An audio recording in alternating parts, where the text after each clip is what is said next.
sa ating channel na It's a Trap. So ngayong araw na to, discuss natin yung tungkol sa pinikula kasi mukhang nagbo-boom ngayon or nauuso na naman ang pag-aalaga ng pings. Samantalang dati halos hindi pansinin ang pinikula kasi mukhang succulent lang naman sila. Pero ngayon pansin nila na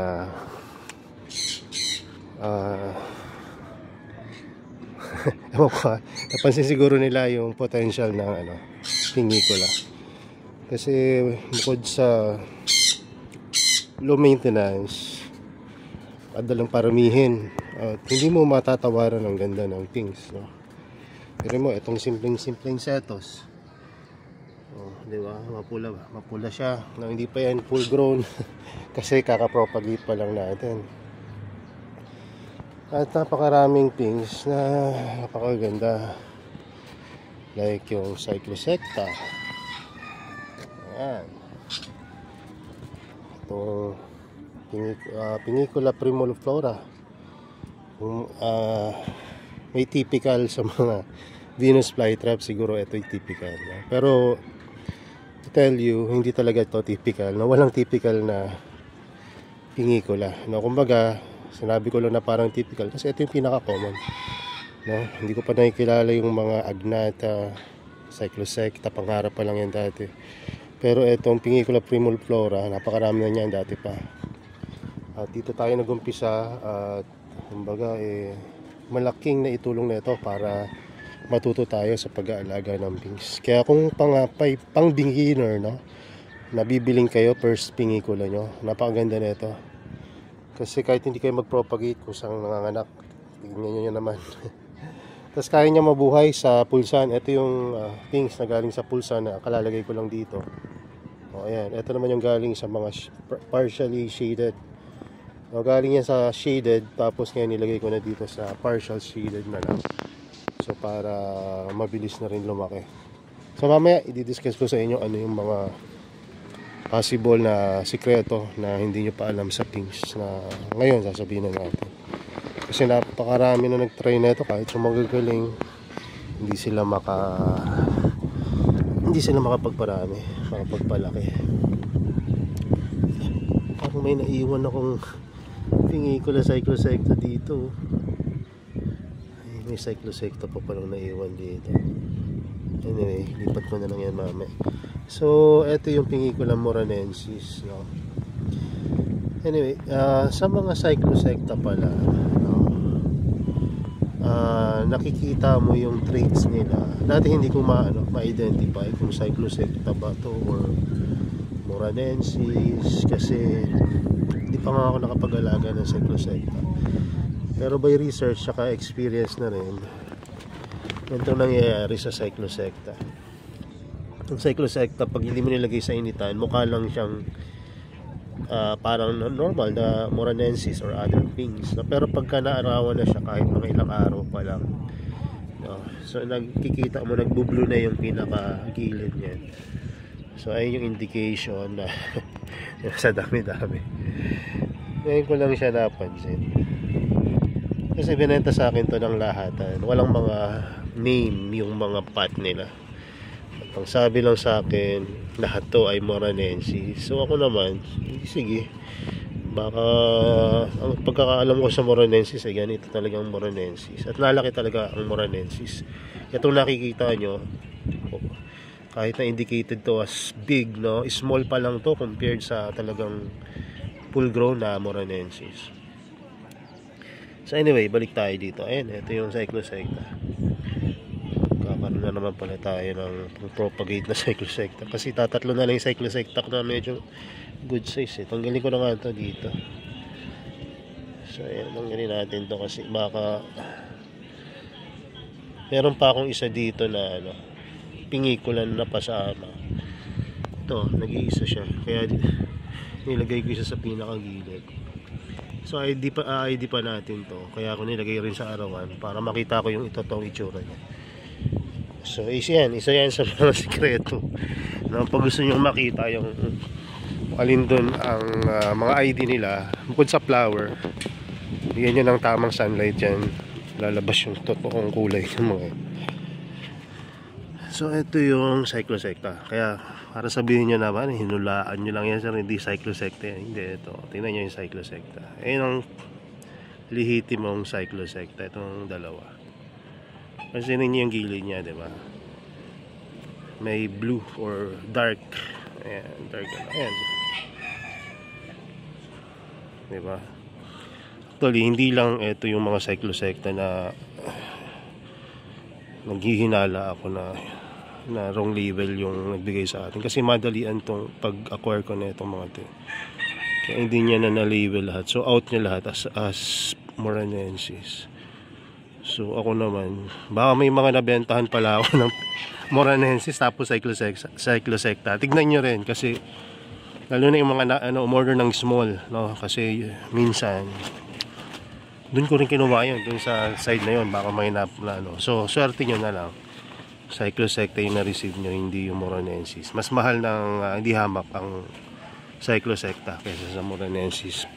Blue pinks yan ang cyclosecta. So ito pa isa, ito yung mga iba pa na sa tingin ko ay cyclosecta, pero kailangan ko muna siyang ilagay sa initan para malaman ko yung totoong kulay. Nilagay ko na siya dun 2 araw na rin, hindi pa nagkukulay. Baka Moranensis lang to. Kung hindi niya sinasadya, baka nga na-cross to na Moranensis cyclosecta. So kaya lagay lang muna natin to dito kung saan mas naarawan siya. Pag nag-blue yan, after 2 to 3 days, yan, ma-ID na natin.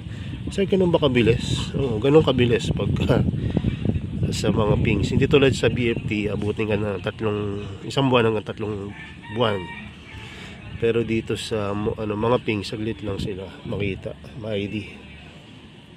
So kaya ako, pagka may mga hindi ako sigurado, nilalagay ko sa arawan.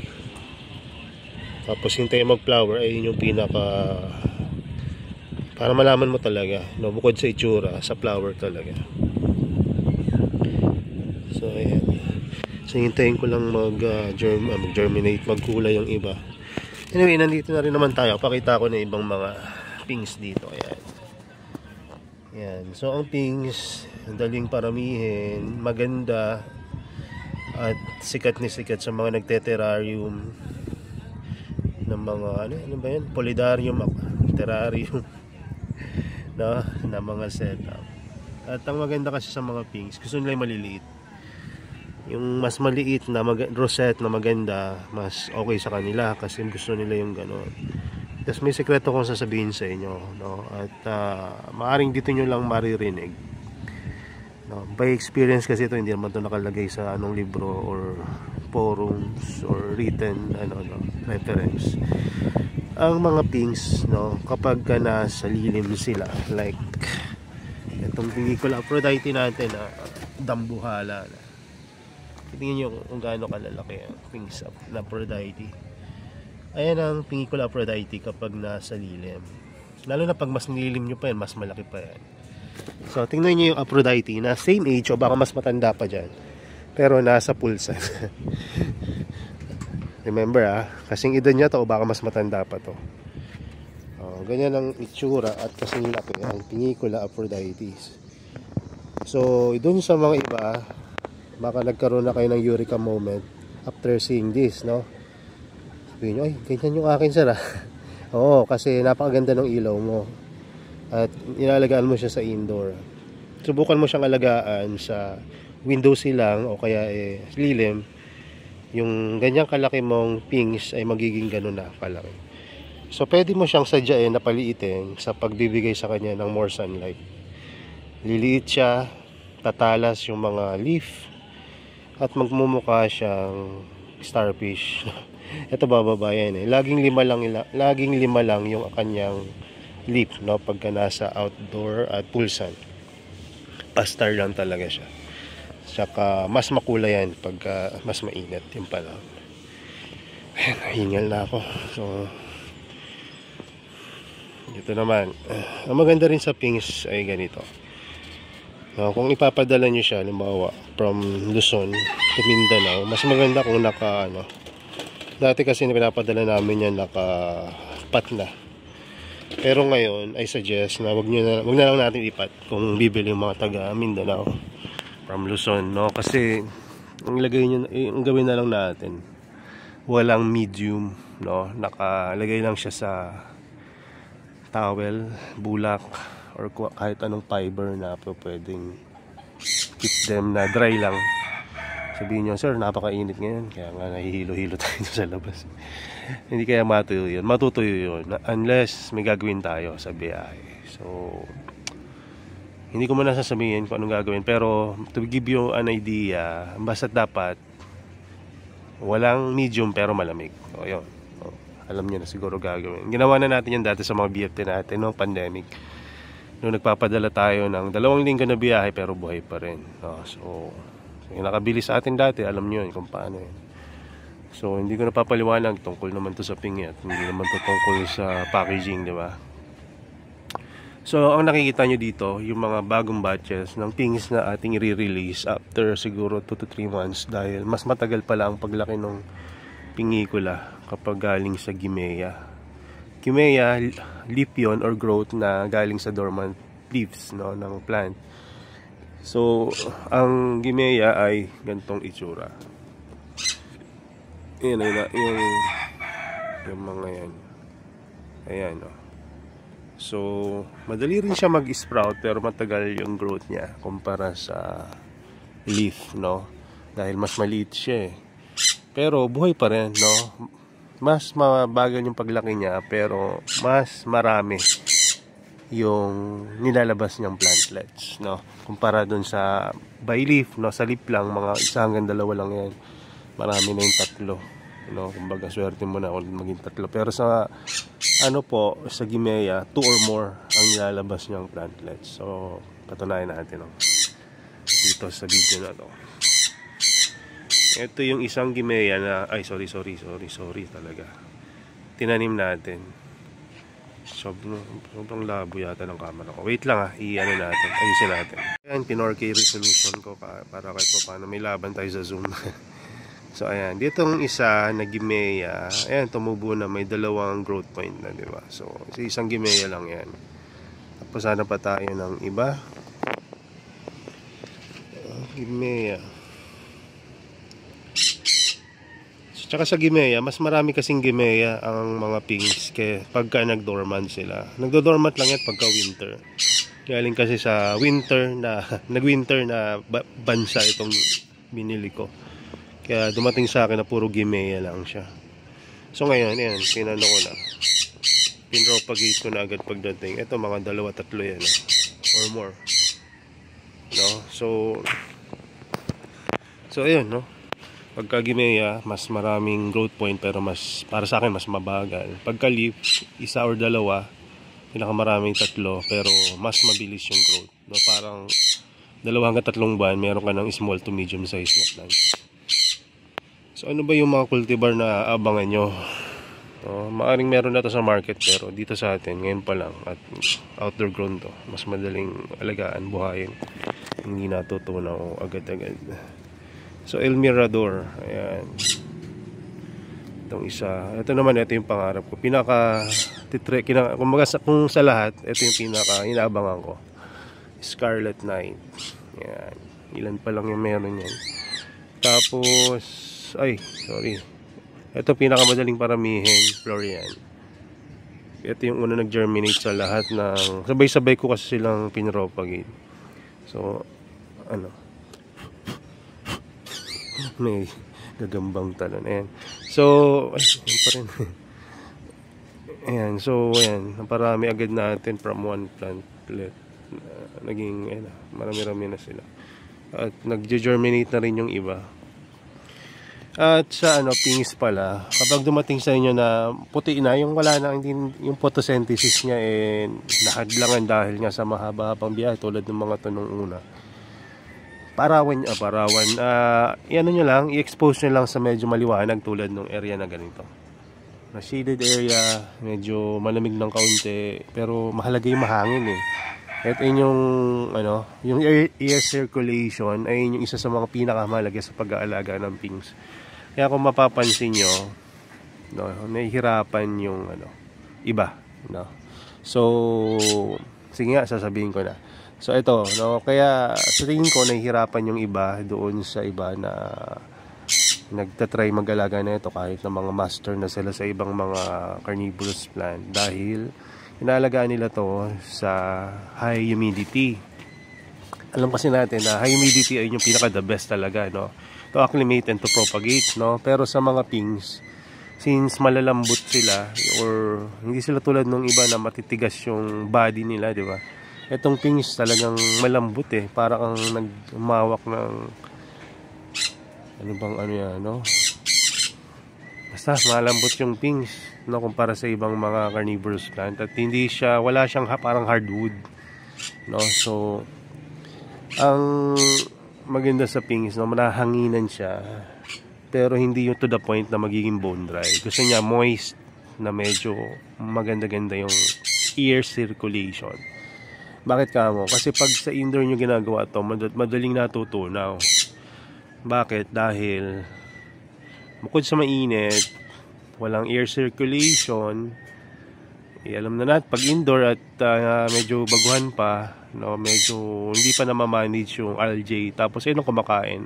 Paborito ng algae ito pag yung mga pinks, kapag walang air circulation. Kaya ugaliin nyo na lagyan nyo ng air circulation sila. So ayun, basta sa pag-alaga ng pinks, at least may dalawa kayong mother plant. Kaya ako pag dumarating, isa lang order ko, pinapropagate ko agad para may mother plant na naman ako na isa pa. Kasi pag isa lang, huwag mo asahan yung isa lang, kasi pag isa lang, ito yung isa sa mga carnivorous plant na pagka pinropagate mo, may chance, malaki yung chance na matunaw yung mother plant. Kaya ayun, no, hindi ko naman kayo binubudol, pero parang gano'n na, i-propagate nyo agad pagdating, kahit isang leaf lang, isa or dalawa. Kasi yung propagation nyo, for sure na successful na yan. Basta sundin nyo lang yung mga video natin mga nakaraan about sa pingicula propagation natin. At nauso na talaga tong pinks. Kaya yung mga iba sa inyo, kung ako sa inyo, huwag na kayo magpa-tumpik-tumpik. Napakadaling paramihin ng pinks kumpara sa ibang carnivorous plant. Sabihin nyo, sir, mas madali yung Drosera. Madali yung paramihin yan, pero ang tagal namang ang tagal lumaki, diba? Kahit sabihin yung Burmani, mga ilang buwan pa rin yan. Pero itong ping, ilang buwan rin to, pero mas malaki yung size nila at mas mataas yung value. And very easy talaga to propagate. At sa tingin ko, kahit marami pa nagsusupplies, marami rin maaakit sa pings, kasi marami may gustong ng succulent pati basta may mga ibang plants na kamukha rin ng succulent, succulent and pings, no. Kaya marami rin nagkakagusto ngayon. At gamit na gamit to sa mga polydarium and terrarium. So kaya nga, ngayon, hopefully buhay pa tong isa sa mga most valued plants natin na pings na nandito. So ito yung Pingicula gypsicola. So hindi ko pa ito nilalabas kasi ito yung binili ko na maliit na lang yung in-order ko pero hindi ako nag-expect na dumating to na kasing laki, na mas maliit pa sa Perlite. No, pero ito malaki na to, siguro 5 times na to yung laki na ito ngayon. No, dumating sa akin to, talagang gatuldok at masama yung lagay niya. Kasi yung kulay niya, nagkaroon siya ng parang amag or pangingitim sa gitna. So pagka ganon, talagang wala na yon, no? Kumbaga wala na talaga. Kaya ang ginawa ko, pinartial refund ko to sa binilang ko, no? So ayun, ginikash ko na lang sa kanya. Sabi niya, pasensya na dahil daw to, nag-dormant nung nasa kanya. Pero ayun, buti na buhay pa natin. So ang ginagawa ko dito, bihira ko to diligan, pero nasa loob lang siya lagi. Nung ito, yung parang humidity setup siya, pero pahangin pa rin yan kahit naka humidity setup. Pansinin nyo naman yung mga sphagnumos kung gaano ka dry. So ayun, mahangin kasing ilalim nito. Ayan yung isa sa mga setup ko ngayon. Mahangin ilalim pero naka humidity. Ayan. So, ayan, ito na, nabubuhay natin siya. Tapos, may mga dumi tayo or patay na mga na mga insekto. Yan, ilalagay natin sa paligid pang fertilizer para lumaki ng mas mabilis. So, pag ito medyo nagka-size na, ipopropagate ko na rin to.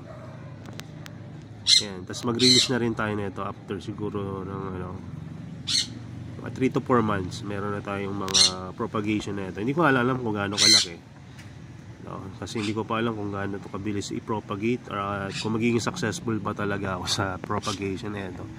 Ayoko pa siyang i-propagate ng ganito kaliit kasi nakatakot pa.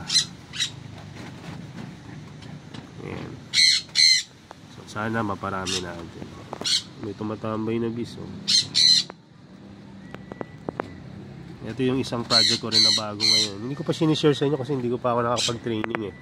Mahirap pag-share tungkol sa isang bagay na hindi mo pa master. Sabihin eh, marami tayong maging basher.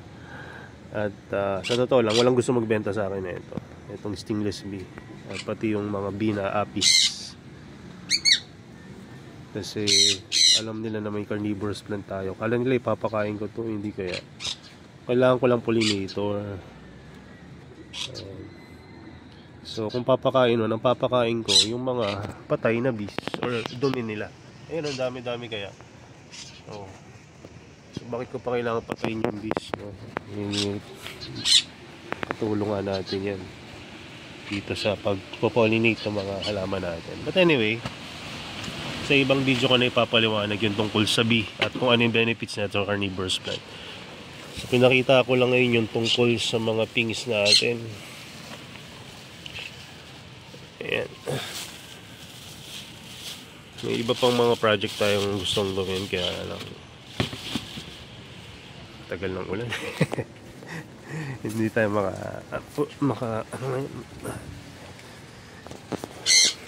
magpo-propagate sana ako kaya lang walang masyadong ulan tsaka napakainit. Hirap i-maintain pag marami kang didiligan. Kaya hayaan ko muna lumaki-laki sila ng konti. Baka siguro mamayang hapon mag-maxi ako. Kailangan kong patabain yung mga rhizome ng mga plants natin eh. So naalala nyo yung per kilo na Venus flytrap. Mukhang mangyayari yan. Kaya ayun, kailangan natin magpataba ng mga carnivorous plant. Hindi naman natin sprayan lahat. Yung mga kailangan lang. So ito naman, hindi ko muna i-discuss rin to. Itong bagong project natin dito sa mga ganito kasi wala pa tayong pahintulot dun sa nakuhaan natin na idea. So ayan, ayun lang muna siguro yung sa pings, no? Kung siguro meron akong ipupuntos pa, ididiin, no? Kaya po kayo nahirapan sa pagpapalaga ng pigs at kaya kayo na tutunawan dahil yon sa overwatering, pangalawa, maling medium, pangatlo, walang masyadong aeration. So overwatering means sobrang basa ng medium nyo. Yung pinakabasa ng medium ng pigs ay ganito lang.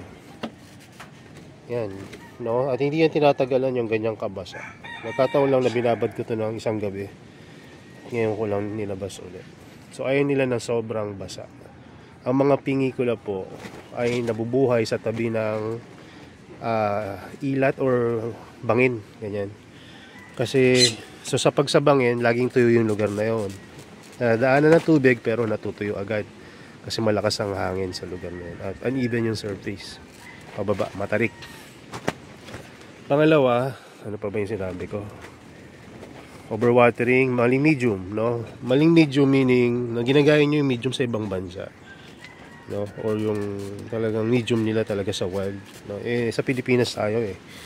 So, ang medium na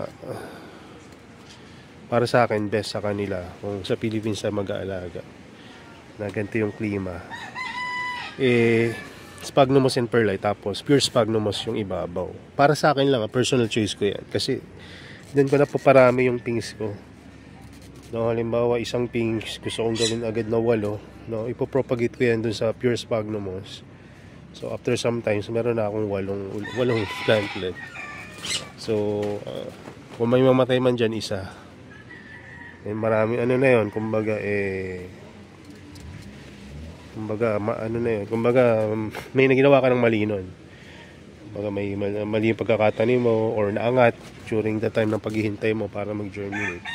So maganda talaga pure sphagnum moss. Pero bakit hindi nga acceptable yun sa iba? Kasi sinasabi nila na hindi nga yun yung natural na medium nila. Sabihin natin, sige, kung hindi nga yung natural medium, bakit yung natural medium hindi natin doon mabuhay, no? At mapalaki, maparami, no? Doon sa sinasabi nila. I-try nyo kaya ilagay sa pure sphagnum moss kung mabuhay nyo, no? At tingnan nyo rin kung anong mas maganda, yung sinasabi nung sa mga reference talaga na bigatin, halimbawa sa sa mga dati ng mga kumbaga respectable naman talaga yun, no? Kahit ayun, sinunod ko na rin dati. Kaya nga lang nakita ko na hindi siya accurate dun sa klima natin dito sa Pilipinas. Kung sa kanila nasa mga greenhouses, may mga winter sila, malilamig yung lugar. Hindi naman nila may outdoor yung iba dahil yung iba nga nagwi-winter, di ba? Ayaw nilang sa labas lang. So, itatanim nga nila yun dun sa at mabubuhay talaga nila. Pero tayo dito sa Pilipinas, meron tayong kalakasan ng hangin, mainit na panahon, walang winter. So, I think, no, suitable sila sa pure sphagnum moss. At kung ayaw nyo naman ng pure sphagnum moss, pwede naman kayo maglagay ng sphagnum moss and perlite. Pwede rin naman yon. So isa sa mga dahilan rin bakit magandang sphagnum moss or sphagnum moss and perlite, dahil hindi siya nag-iinit pag naarawan. Pilipinas, maaraw. So pagka puro sand and perlite yan, at kung ano pang mga nakalagay dun sa recommended na medium ng things, no, madaling umiinit yung mga ano na yun minerals na yun hindi tulad ng sphagnum moss, laging cool, laging malamig, diba? So ayun yung difference. At yung pangatlo, yung pagdating sa aeration, tignan nyo, ito hindi ko pa nare-repat kasi nga ang liliit pa ng BFT. Ito BFT, hindi pinks, pero pansinin nyo yung lagay nila. May mga namatay na rin dyan na BFT. So, ayun. Ganyan yung itsura. Kaya, ewan ko kung magmamatigas pa rin tayo. May mga bagay minsan ako na inamin ko na mali ako. Pero ito yung time na pwede nating aminin na mali yung medium natin sa pinks. Sa paggamit lang ng mga ganito. No? So maaaring mali rin ako in the future, pero ayun yung nakikita ko dito na mabilis at pinababayaan ko lang yung pinks ko dito lumalaki. Pwede nyo sabihin dahil sa klima, pero nilalagay ko rin naman sa loob yung mga alaga ko, diba? Nilalagay ko rin sa arawan, no? So ayun, wala naman ako tinatago dito pagdating sa pag-aalaga ng pinks. Ito nga, tingnan nyo, yung in-experiment natin dati na mga leaf fullings lang, ngayon nagagamit ko na pang binibenta ko na o kaya iba pang freebies. Ayan, malalaki na sila. Ayan, kung natatanda nyo, diba, nagsuksok lang tayo dyan ng mga leaf ng Aphrodite, tapos kusa na silang nadami. Pero yun yan, live sphagnum moss, lumaki yung Aphrodite dyan. O, diba? So, okay talaga yung sphagnum moss, mapalay for dried. Pero kung may ma-advise ako sa inyo, wag kayong magtanim sa live, kundi sa ito, yung normal na sphagnum moss, yung mga dried, ganyan.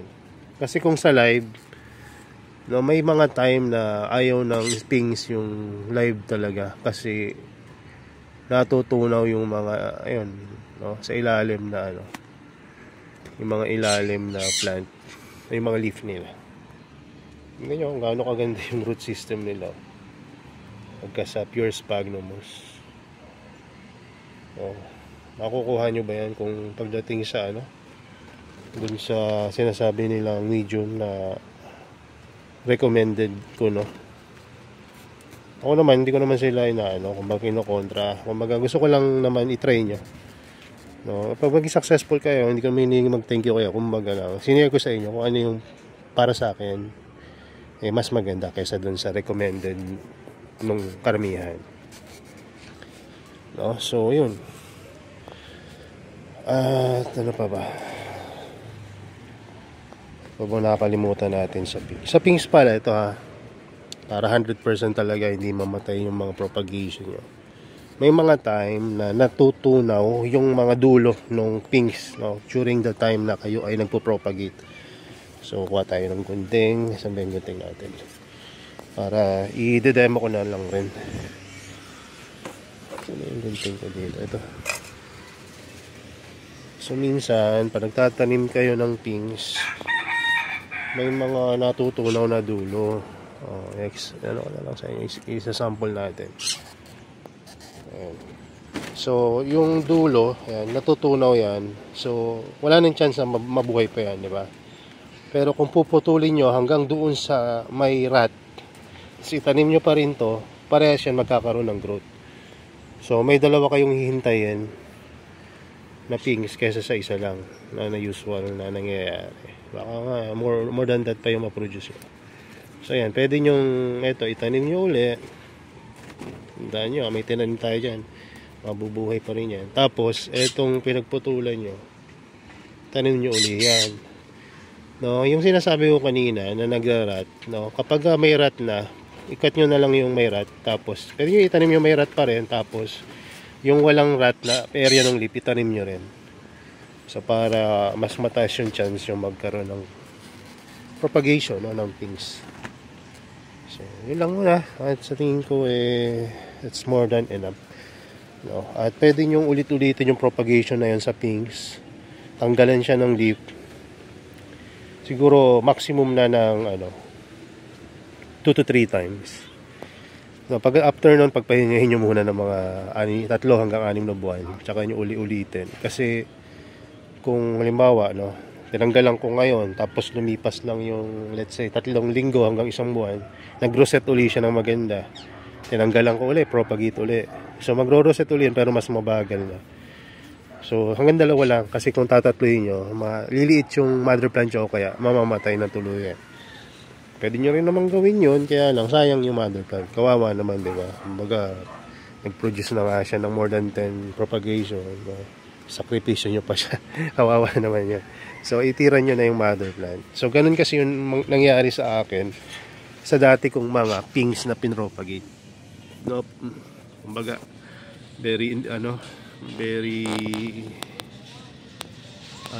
kumbaga, yung pagpo-propagate ko, lagi ako nagpo-propagate. Tapos, sige, pag nag-reset, propagate uli. No, hindi pala gano'n. Hayaan mo siyang mag-ipon muna uli ng energy para makapag produce siya ng mas malaking mga dahon muna.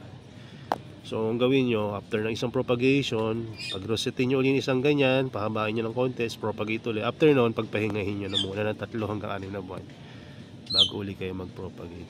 Para makita nyo rin yung laki niya. Kasi kung hindi, matutunaw lang yan. At mamamatay yung mother plant. No? Minsan nga, hindi na namamatay agad yung mga leaf.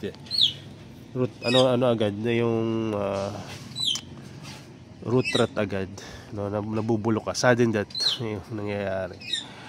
So anyway, yun lang muna. At sana may natutunan kayo. So, at sorry kung may na-offend ako dun sa may mga medium na mga nabanggit ko. Ganun rin naman ang medium ko dati. Nung na-discover ko to, ayun, mas madali pala mag-alaga ng pinks sa ganung klase ng medium. Basta wag mo lang i-overwater. So, kung makuha nyo yung tekniko na yun, hindi mas madali kayo makapagparami ng pinks. Sino ba yung ayaw na marami ng pinks? Ang ganda-ganda kaya ng maraming pinks.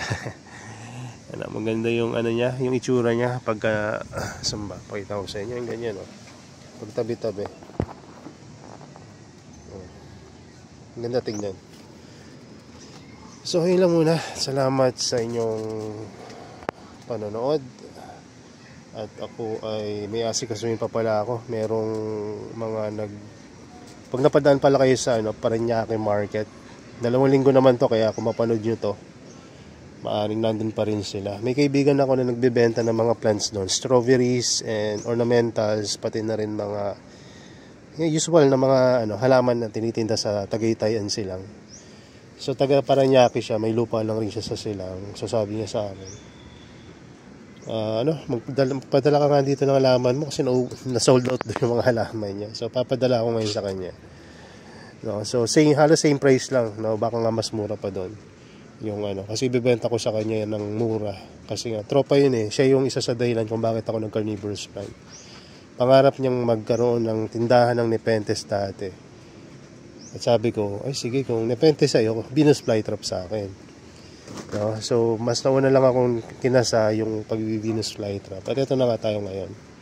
No, so kaya yun, ibibenta ko sa kanya na kahit ililibre ko na sa kanya yun. Tapos yung pagbebentahan, may gusto kaming tulungan na nasa hospital ngayon na bata. Siguro ganun na lang ang gagawin. So ayun. So yun lang muna at God bless sa inyo at bye bye.